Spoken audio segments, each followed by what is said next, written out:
It's been 4 years since Tamala Wells disappeared, and cops here in the city of Detroit have been working to connect the dots ever since. Why did Tamala vanish? Who is responsible? Well, I confronted one person in particular, and the police have too. Hi, how are you? My name is Andrea Isom. I'm with Crime Watch Daily. And Mr. Tennant, we really need your help, sir. Really, really bad. We are working on the case of Tamala Wells. We were trying to find out, is any information you can give us to help the family and try to help police steer them in the right direction. His name is Rickey Tennant. I've been trying to help all I can, you know. What you want me to do? Tamala Wells knew him as her boyfriend. The Detroit couple had a baby girl together who is now 10 years old and living with her dad. Tennant has never been arrested or charged with any crime in connection to Tamala's disappearance, and he actually seemed eager to talk about a cloud of suspicion that hangs heavy over him.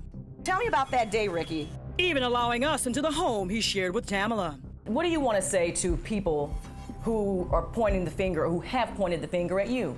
What do you want to say to them? They can kiss my ass, okay? Because I ain't did to nobody.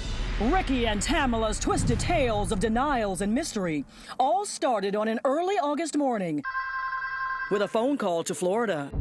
Answer the phone. I can hear the screeching, scary voice of a little girl saying, "Grandma, my mommy didn't come home last night." Tamala's mom, Donna Wells, receives a frantic call from her then 6-year-old granddaughter, Nevaeh. I started calling Tamala, but she never answered. The next day, it just went directly to the voicemail. Back in Detroit, many days later, cops received a call too from Rickey Tennant. He reported the vehicle gone, and then he found it himself. And before calling us, he reports that his girlfriend Tamala is missing, telling police the last time he saw her, she was driving his car on the way to hang out with friends. A few days later, with no sign of Tamala, Tennant claims he heard from a friend named Bud, who apparently spotted the car, abandoned and parked across town. When you went to the car, Rickey, what did you see in the car that looked like Tamala may have been there? What did you see? Well, I know I had a jack and a basketball in the trunk, and it wasn't in there. Okay. I had that in the trunk. It wasn't in there. And I called my sister up and somebody up, and I called the police up because I didn't want to mess with the car. But detectives say Tennant did mess with the car, so much so that any potential evidence was wiped out. instead of calling us to come to the scene to investigate, Mr. Tennant took it upon himself to go inside the vehicle, to search the vehicle. Then that's when he called us. And that was very odd and disturbing to me. Donna found other actions odd and disturbing. She was not able to get Tennant on the phone for 6 days after her daughter went missing. Frantic, she flew to Detroit in a desperate search for Tamala. Tell me some of the places that you can't believe you even looked to try to find her. First of all, the morgue. The worst devastating thing in the world is to have to go to a morgue. That ain't where I want to find my child. It hurt to go to places that I don't would have ever imagined myself being in. I'm talking about neighborhoods I would never imagine myself being in, abandoned houses, jumping over in garbage dumps, going over in vacant buildings. Was Mr. Tennant ever considered a suspect? Yes. Everything leads us back to Mr. Tennant in some kind of way. That's not something that normally happens, but in this case, it is. Cops bring Rickey in for questioning, and he agrees to a polygraph test, which detectives say he flunked. The lie detector tests. The polygraphs that you failed. Okay. How'd you fail them? How did I fail them? Yes. Probably because I'm mad inside about all the things I'm hearing about she done did. But if I knew if I did something wrong or whatnot, I wouldn't have done the lie detector test. But I know I ain't did to nobody. Tennant claims he only took one polygraph test, while Sergeant Marcellus Ball says he took 2 and failed them both.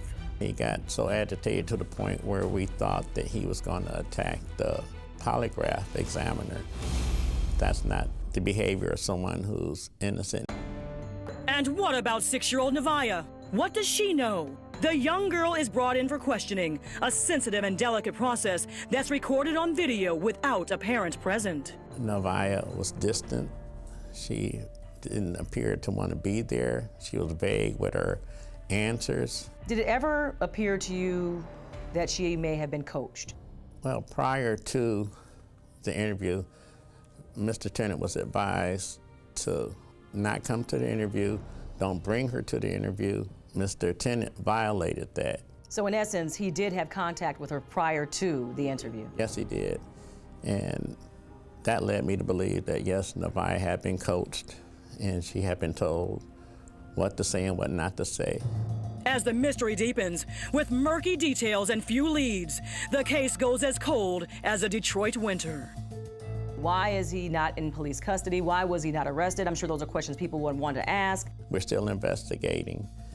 Just because you believe something is to be true, you have to prove it beyond a reasonable doubt. And right now, we can't do that. And now, Tamala Wells and Rickey Tennant are locked in a bitter battle over the truth behind Tamala's whereabouts.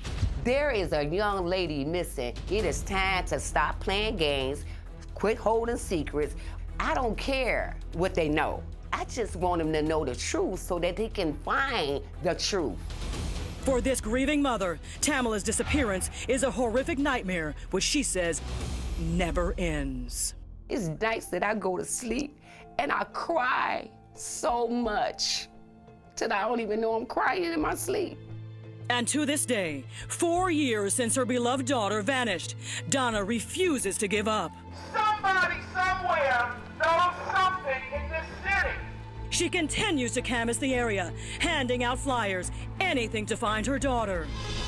Friends and family doubt Rickey has been trying to help, after he told local reporters that with Tamala out of the picture, he has one less headache. You said at one point you had 2 headaches, your daughter and Tamala, and now you only have 1 headache, which is your daughter. What do you want to say to that? I don't wish she was gone because I didn't have nothing to do with it and don't know nothing about it. You didn't really mean to say, now I have 1 less headache.